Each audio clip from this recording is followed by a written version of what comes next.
Okay, I'm here in the secret parking lot at the zoo, and I'm waiting for John to show up on a golf cart and give me a tour. So it's by a little park, so maybe it's not that secret after all. And I think the Trinity River is right back there. So yeah, this probably isn't a secret. But right over there's a senior wellness activity playland kind of thing. It's like a playground, but for senior citizens. So that's pretty cool. And that's right behind the zoo.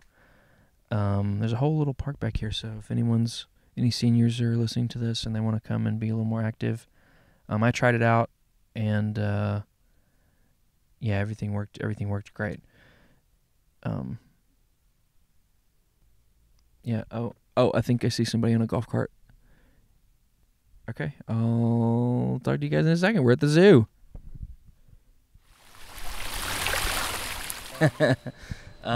So where are we right now? We are at the back of the Hippo and Rhino barn and the Hippo life support systems building that's attached to it. Okay. And, well, first let's start off with, what's your name? John Drummond. I'm the life support systems supervisor for the Fort Worth Zoo. How long have you been doing this? 3 years. 3 years? All here? Yes. Before that, many years ago, I was a plumber. I worked for my uncle's plumbing company, and that's how I got my licenses. And then the zoo, they liked me for this job because it involves like a lot of water chemistry and a lot of plumbing, and I went to school for biology, and I'm a licensed plumber, so they thought I was a good fit. Yeah, that's a pretty good combination.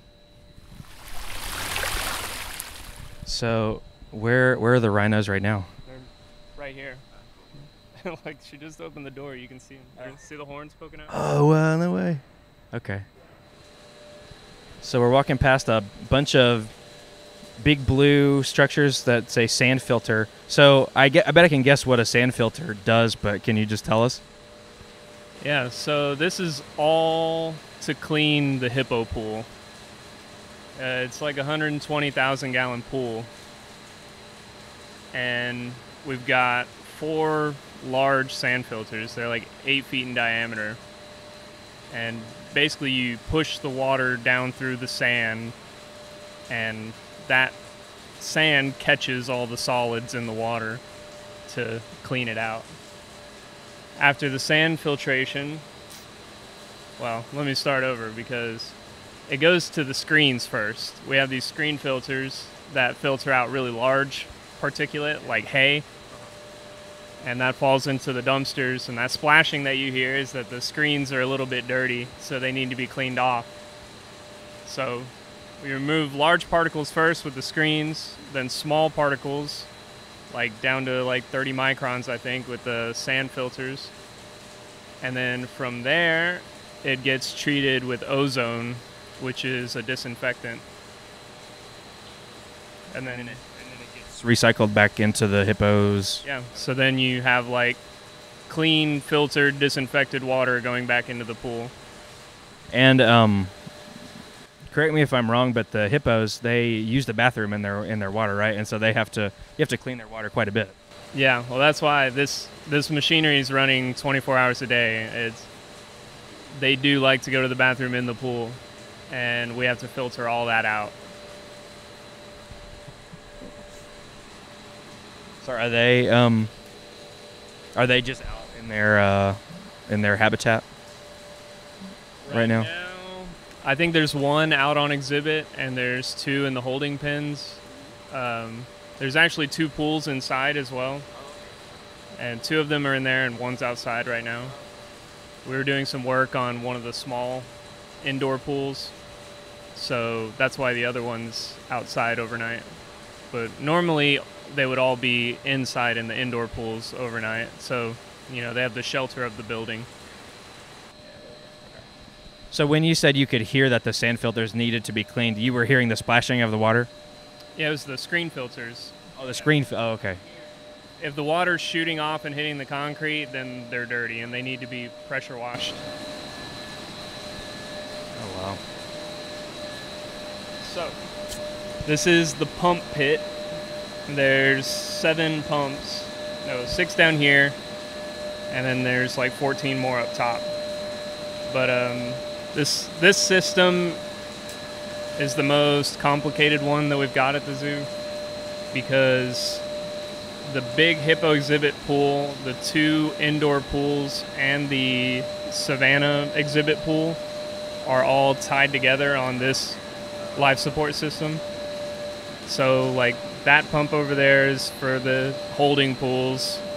These 2 here do the Savannah pool. Like one does the waterfall, one does just treatment. These 2 big ones are for the Hippo exhibit. And that one over there we call the jet pump. It doesn't do any treatment. It just drives the current in the Hippo exhibit. Like if you stand out at the glass and look at it, we can go out there later, you can see the water moving pretty quickly from left to right. And it's because of that pump. It's not just a still pool. It's the water's constantly flowing through there. No, whenever they designed it, I think they consulted people that build like lazy rivers, like in water parks. Like they looked at pool design for something like that, and that's how they designed our Hippo exhibit. I feel like when I was a kid and I'd go to the zoo, the Hippo just seemed like they were in just like a swimming pool with like still water. So yeah, the one that we used to have was like that. It was just, we call it a dump and fill pool. Like there was nothing special to it, and you couldn't really see the hippos because the water wasn't particularly clean, you know? I mean, after a day. And that's been changed since you were here? Yeah, this exhibit opened over a year ago. Now, it's totally different because, for one, the water's completely filtered, but it's also, you have the, like, 10-foot tall viewing glass so you can see them swimming underwater and all. It's really cool. So, like I was saying, it all gets mixed, right? So the pumps for the individual pools all go to the screen filters. And from there, we filter out all the large solids, and it mixes into this big basin. And the sand filter pumps all pull from that large basin. We take out the small solids, and then we get ozone treatment, and then it's going back to the different pools from different places. So. How many life support systems would you say there are in the zoo? This one, there's our new Elephant Springs that we're building right now. There's saltwater crocodile, gharial, indoor penguin, outdoor penguin, and there's a place down in Texas that we call the Bait Shack that's got 3 systems down in the basement. Plus, there's lots of smaller ones too, like in the Great Barrier Reef building and even in the Bait Shack. So what do hippos eat? They eat a lot of hay. They eat some fruits and vegetables, like they like watermelon. They feed them lettuce and carrots and apples and all kinds of healthy food. But, I mean, it's plants is what they eat. Their poop is mostly hay. Yeah, and that's what it looks like, is just hay. Like, that's hippo poop on the ground right there, basically. Yeah, I don't know what kind of details you want me to go into. Like, this is a heat exchanger, so I don't know if you're familiar with the Hippo exhibit here or not. But I've never actually been to this zoo. Really? I haven't been here all that long, so. Yeah. Well, there's fish in it. We didn't used to have fish in the old one, but this one's got African cichlids in it. And fish are very particular about the quality of their water. Like, they're very sensitive to cleanliness and temperature. And so this pool has to stay within a certain temperature range. So we've got boilers and chillers to keep it where it needs to be. And that's what this heat exchanger is for. You run pool water through one side of it, and you run hot or cold water through the other side of it. And that water passes next to each other in plates, these like metal plates, and that transfers the heat from one side or the other. As many details as you want to give, because the last couple episodes of the podcast, we played a water Dungeons and Dragons adventure. Thanks, so you're not getting splashed. Yeah, that's fine. Sorry. No, that's okay. Yeah, we played a water Dungeons and Dragons adventure, so it'd be nice to get back to like actual water talk, and so whatever you wanna talk about. Yeah, we move a lot of water with these pumps. Like from the exhibit pool, those two pumps are moving 3,600 gallons per minute. So we're trying to, we say, turn over the pool very quickly. So there's like a 30-minute turnover rate through these screen filters and a 1-hour turnover rate through the sand filters. And that's to keep it clean. You want to be treating as much of the water as fast as you can. How many gallons can each of these sand filters hold? I don't know the answer to that. No. I can tell you they're moving 470 gallons per minute, like through them. Oh wow! Through each one. It goes through them pretty fast. It's not like just sitting there and it's getting pumped. Yeah, it's flying through there. And then it goes into this ozone contact tank where these stainless steel lines you can see, that's ozone gas that gets injected into the water. And the ozone gas helps with certain chemical reactions, and it also helps to kill like algae and bacteria.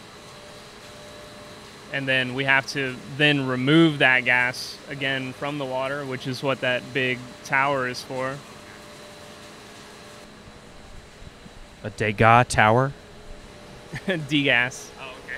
It's Degas tower, yeah. Thinking of the artist. No, the point of it is to remove, like I was saying, the ozone gas from the water. I'm for sure going to cut that out. Keep it in there.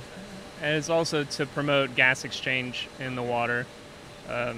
Because there's fish. Fish need oxygen from the water as well. And so you have to keep all your gases in the water in equilibrium, basically. And when it pours over media in the degas tower, like if there's too much of something, it'll come out. And if there's not enough of some gas, it'll go in. I thought it had been named after the painter. Okay, gotcha. Unfortunately. This is where all the ozone generator equipment is.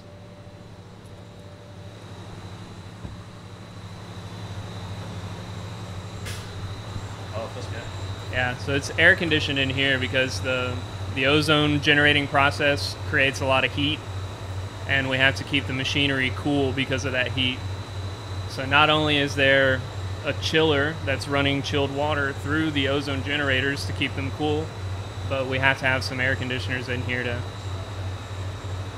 keep it down. What can you see in here? Oh, okay. Just like... I was like, you can't see anything in particular. This is the control screen.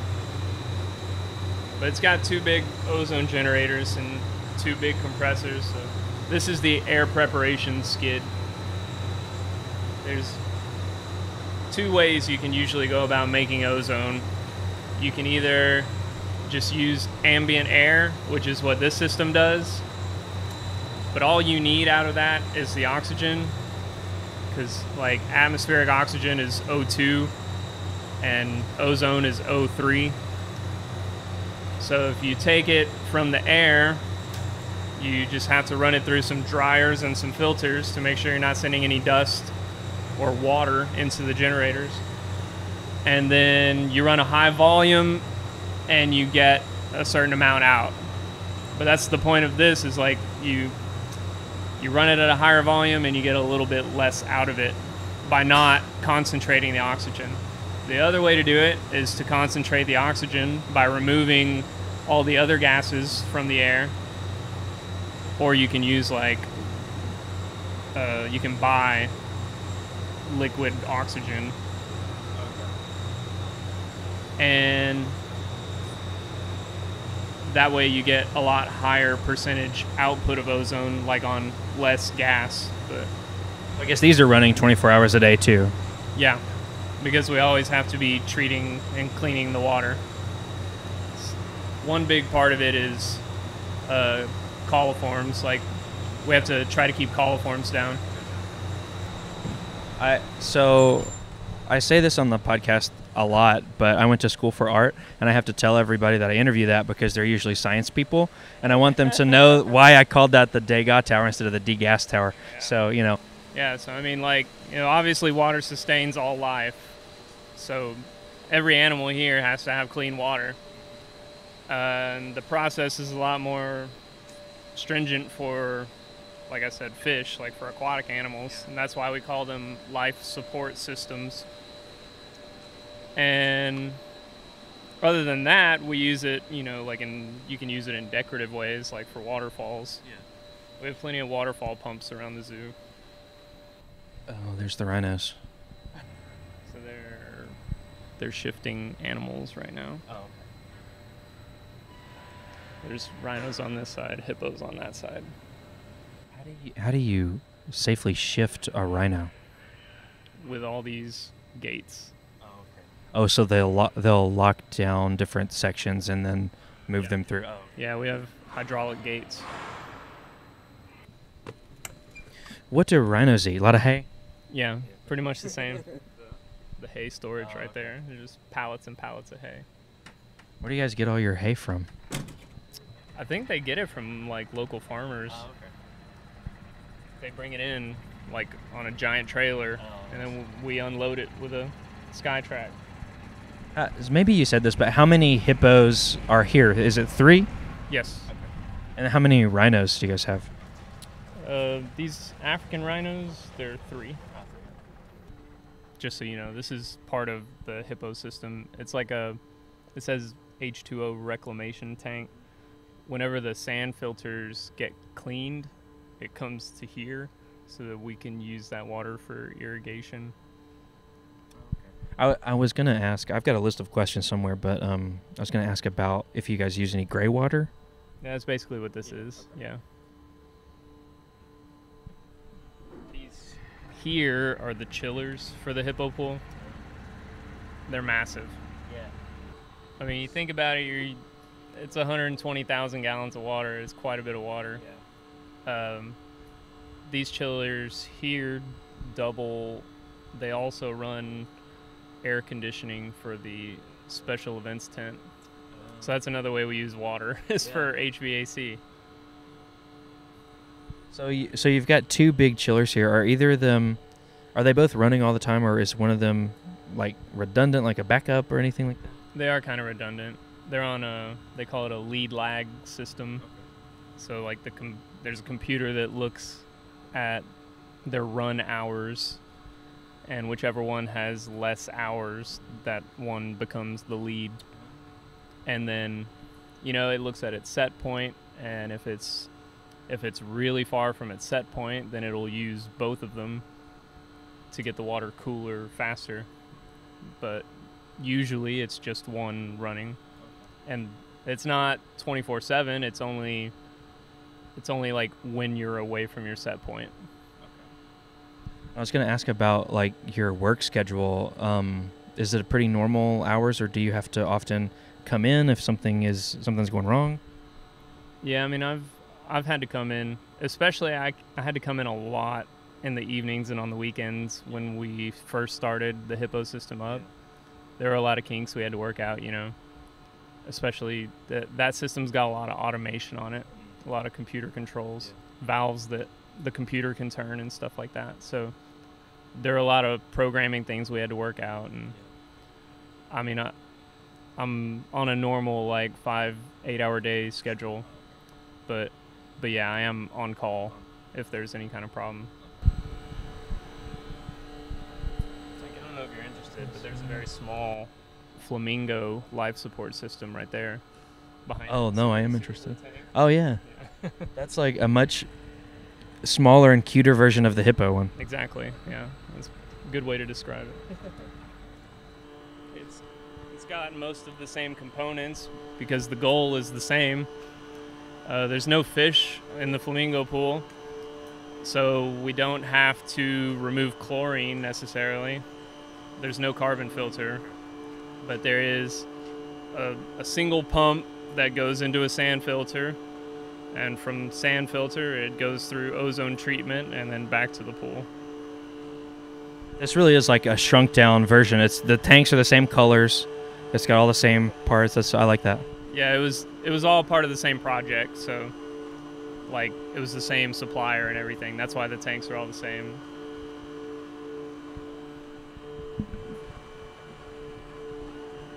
So what is this building right here? This is the bird barn. Oh, bird. So it's like where the flamingos sleep. Oh, cool. Okay. And So we'll try to keep it down. Are they? oh no, they're already out. I thought we were gonna see some sleeping. We're trying to sneak up on some sleeping flamingos right now. They're not sleeping anymore. Okay. They're not sleeping anymore. It's 8:30. They should be at work.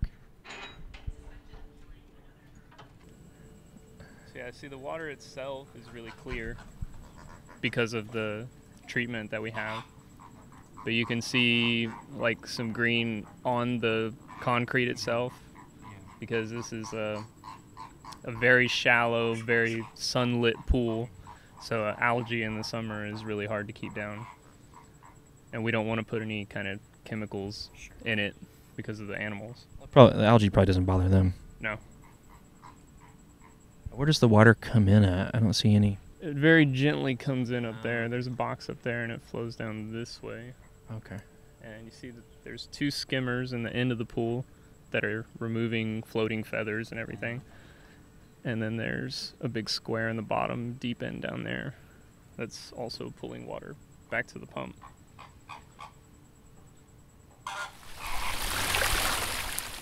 I was going to say this one looks like a little cloudy right now because we had a hippo in it overnight.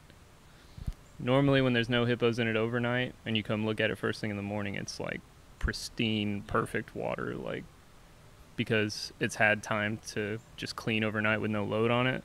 But when you have a hippo in it overnight, they're using the bathroom multiple times overnight, and they have a very inefficient digestive system, so they have to eat a lot and they produce a lot of waste.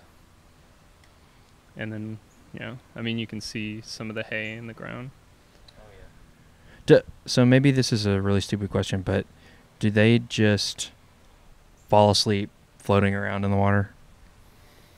Not floating so much, but they like to sit on the beaches here, submerged, and they sleep there, like partially firmly on the ground. Gotcha. But they have like a natural reflex to pop up and take a breath of air every once in a while, even while they're asleep. Oh, okay. So they'll sometimes sleep with their faces underwater? Yeah. Yeah, there's a lot of fish in there. A lot of the hippo keepers here are scuba certified, and we do 3 weekly dives in the pool to vacuum it and clean all the hay out that's stuck in the pool. We try to keep it as clean as possible. I was telling you about the current. Mm-hmm. So the jet pump is off right now. Oh, okay. I have it's on a schedule. Like I told you, there's a lot of automation. So I have it on a schedule where it's off between 8 and 10 o'clock every morning. Oh, okay. Because that's the time when we do dives. So I turn the current off whenever we're going to have divers in the water because they don't want to have to swim against the current the whole time, yeah. So when it's on, like, is it noticeable? Oh, yeah. It's very noticeable. Like, you can kind of see this stuff gently floating this way, but if the jet pump was on, it would be, like, moving. Going from left to right. Yeah. And the fish, I guess, would have to be fighting to stay. They don't fight real hard. Oh, okay. Only if you see them, if you know where to look, where the pipes are and the rock work. Sometimes you see them right in front of an inlet swimming against the current, like as if they want to. Yeah. Like a treadmill or something. Yeah.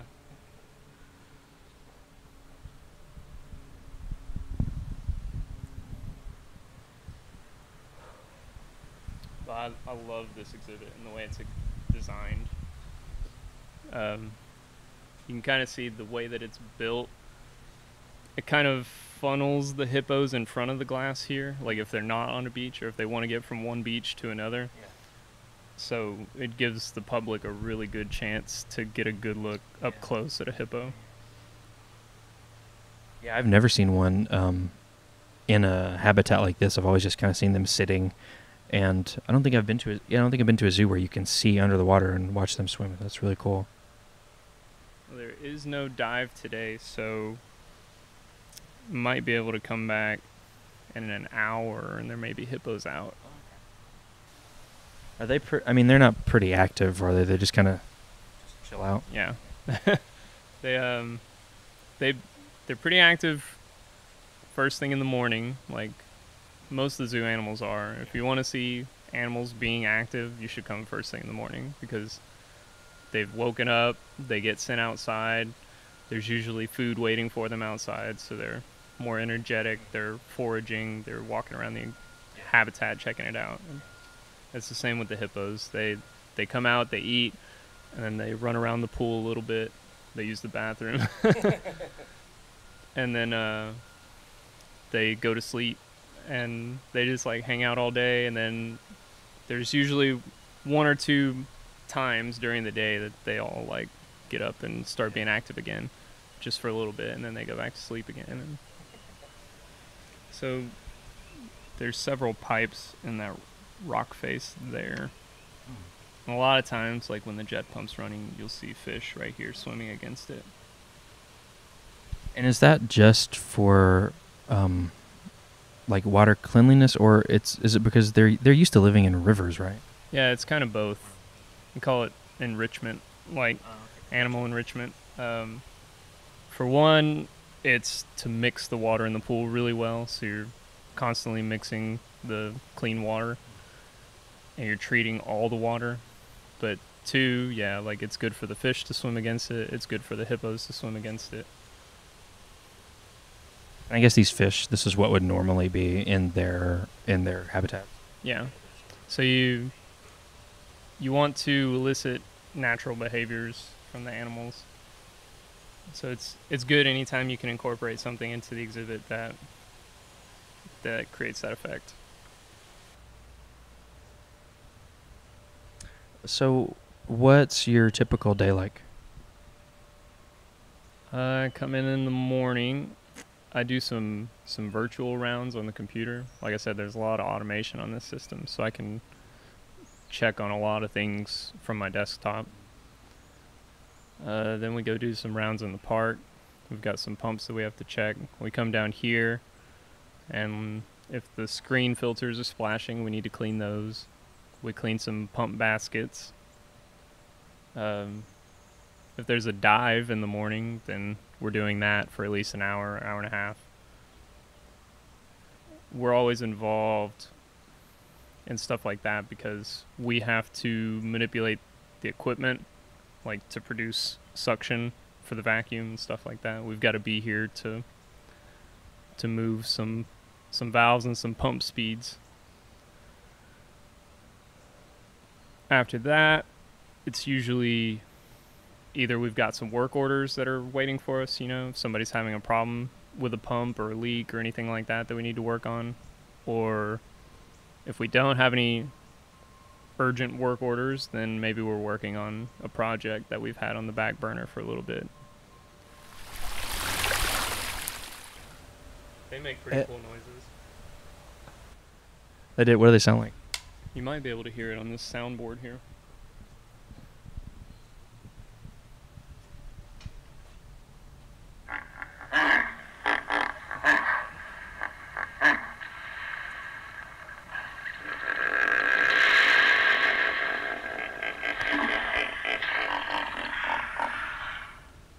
That's a frightening sound. What you're hearing is, just a recording, so it's like nowhere near the real thing. Yeah. But they have they're huge, so they have such a volume to their sounds when they make it. Yeah, I bet that sound really carries. If you hear them inside and they do it, it's just ho ho ho. You want to step up here and look at the Savannah pool? Oh yeah. So I love this exhibit because it's like a 360-degree view of a mixed species exhibit. There's not much out right now. You can see the pelicans, the ostriches, but What else is normally out here? giraffes and other hoofstock like kudu, springbok. So what are they doing right now? Sweeping up poop? Yeah, that's a keeper's life. It's another way that we use water is like an animal barrier. The giraffes, they won't walk through this pool. Neither will the hoofstock. So it's kind of like a pretty natural way to have an animal barrier, like to create a horizontal space between the public and the animals. Oh, they're in the water now. I was hoping if we walked away that they would get in. They'll probably go back up on the beach as soon as we get down. Yeah, this is their resting position for 90% of the day. They're just kind of running underwater, just like trotting. Yeah, they don't actually swim. They're kind of ungraceful in the water. They just bounce along the bottom. It's funny seeing them sometimes getting up and down off of that ledge. They bounce, or sometimes they can't get their whole body to sink or something, so their like front legs are on the bottom of the pool, but their back legs and butt are stuck up in the air. But you see exactly what happens is they use the bathroom, they're running back and forth through it, it blows it all apart, and then you have a million particles of digested hay suspended in the water like that. Yeah, there's hay everywhere now.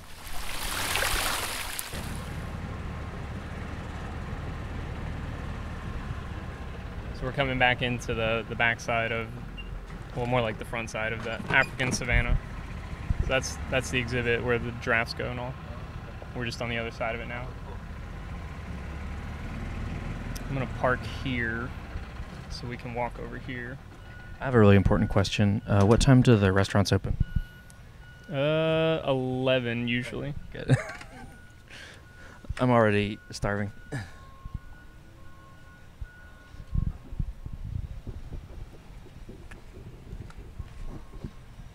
So this is all still under construction, but it's the zoo's big project that we're working on right now. Elephant Springs? Yeah, and it's gonna have a massive pool as well, and so it's got its own LSS building like the Hippo system does. And is it going to have like a waterfall and that kind of thing? Oh yeah, multiple waterfalls. Is this system going to be even bigger than the Hippos? It is. This room is definitely bigger than the other ozone room. Yeah, the Hippo pool, like I said, it's like 120,000 gallons. I think the elephant pool is something like 420,000 gallons. Wow. It's all still under construction, but they've begun delivery of the LSS equipment. So you can see pumps sitting around everywhere. There's the pump pit. Yeah, it's going to have a pump pit. It's going to have sand filtration. It's going to have screen filters that are going to sit up there. There's a difference on this one. We're going to have drum filters, which they don't clean the water to as fine of a micron as a sand filter does, but they can treat a higher volume of water faster. Because you're not going to have fish in here. Right, there's no fish and there's no underwater viewing. You know, you're not down below it looking through glass. You're looking at it from above. So you won't have to remove the chlorine from this water? No, actually, it'll be treated with chlorine to try and remove bacteria and algae. The water department could find it interesting that this is the ozone contact chamber for the system. So it's on the other one, I don't know if you remember, it was more like a cylindrical tank, but this one is modeled basically after a water treatment plant, where it's a giant concrete basin flowing through chambers. Oh, so this will be filled with water. Yes.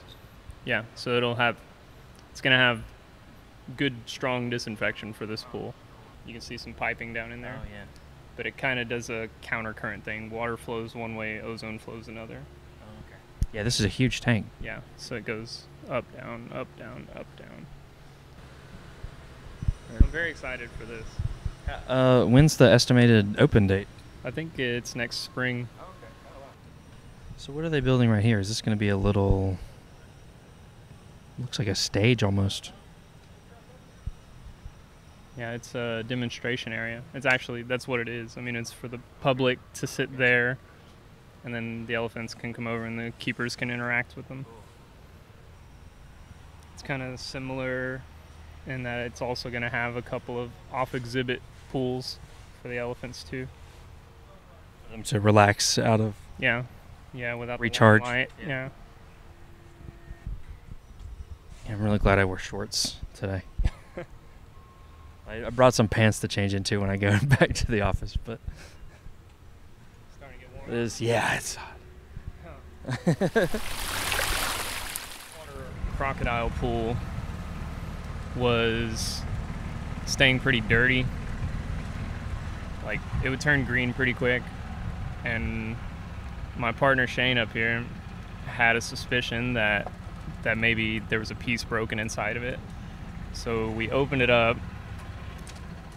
and found that there was a piece broken inside of it. He was right, and all the sand washed out. So that's what they're working on today, and as soon as I'm done here, I'll be working on it too. Oh, okay. Is we're replacing all we call them laterals that are inside the sand filter, and then refilling it with new media, gravel and sand, to clean the water again. So those bags say filter sand. Is it like finer than regular sand? Yeah, it's also pre-washed, so it's made for this purpose. What's your title? I'm an LSS operator here at the zoo. So you guys are working on the saltwater crocodile filter right now? We are, yeah. The bottom of the filter had some broken pieces inside called laterals, and so it was letting all the particles of sand and debris through. So we're going to rebuild that and then refill it with media so we can start cleaning the water again. I think you're sitting on a big pile of the media right now. Yeah, this is a big pallet full of sand right now. So, yep, it's got size 20 sand, and then we've got a whole other pallet over there of gravel. It's going to sit at the bottom of the filter right above the laterals, and then the sand goes on top of that. So, what's your name? Preston Warner. I'm John Michael. Nice to meet you. What's your title? I'm an assistant technician. I can't think of any other questions. Where are the crocodiles right now? Just down there a little bit. We have one in the exhibit currently. How long have you guys been here at the zoo? I've only been here about, 3 months now? It's not too long. But I used to work at the Dallas Zoo, and then I worked for another company that we actually built zoos and aquariums. So, What about you? I just hit 7 months. So pretty new. So are they waiting on you to get in there? Okay. I don't want to take up too much more of your time.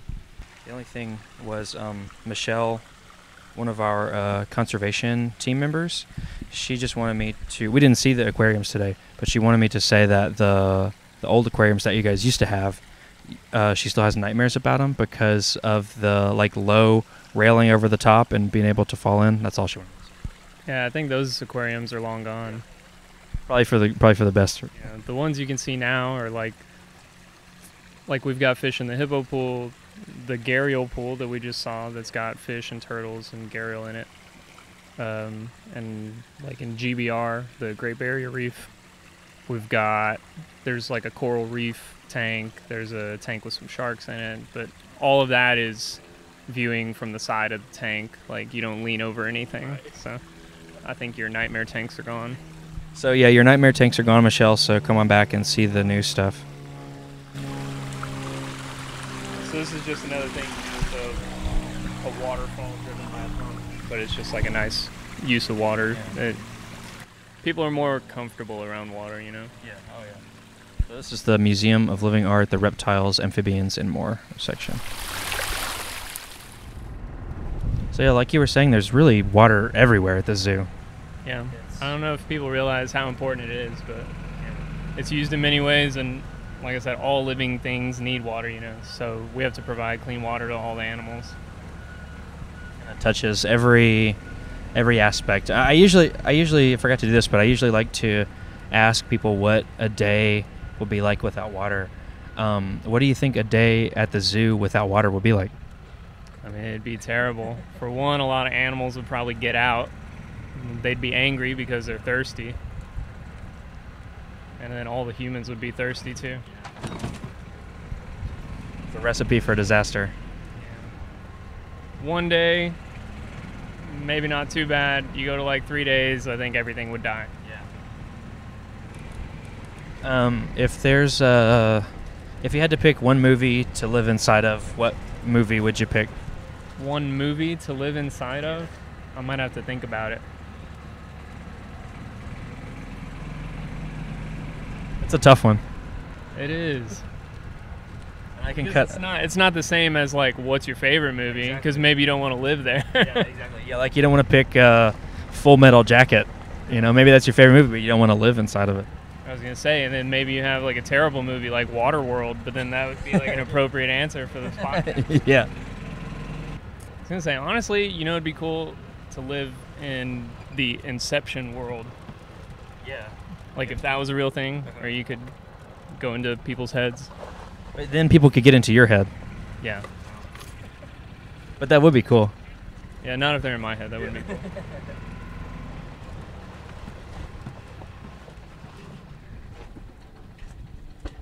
Is that your answer, Inception? No. I'm trying to think of movies with a cool world. Because then you think of movies like, you know, like Marvel movies or something like that. But then, you know, you got like bad guys destroying cities all the time. You don't want that. Constant danger.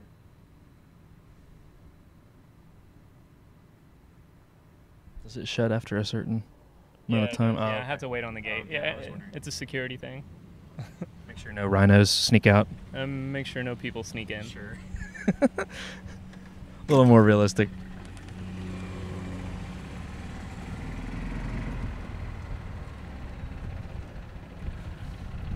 So I'll just say that if you don't answer, then I'm gonna say that your answer was you've got mail. No. No, okay. That's just like the regular world. But you'd be stuck with AOL internet. Okay, I have my answer. It's Lord of the Rings. Okay, that's a good answer. Yeah, something like that would be really cool to live in. Okay. I'm a big Lord of the Rings fan, so I can respect that. Thanks for listening, and a huge thanks to John Drummond for taking the time to talk with me and for showing me around the beautiful Fort Worth Zoo. We've got some really exciting stuff coming up this season, including a multi-part miniseries on the Lake Worth monster. Will we finally get to the bottom of this 50-year-old mystery? You'll have to tune in to find out. So subscribe now if you haven't already, and as your good deed for the day, go ahead and take your grandparents' phones and subscribe them too. And follow us on social media. It's a great place to find out about upcoming events, get water-saving tips, and see some delightful Muppet gifs. I didn't mean to make that rhyme. We're on Twitter at FWWater and at FWAgua, on Facebook at Fort Worth Water and Fort Worth Agua, and on Instagram at SaveFWWater. Thanks again, and see you next time on H2OMG.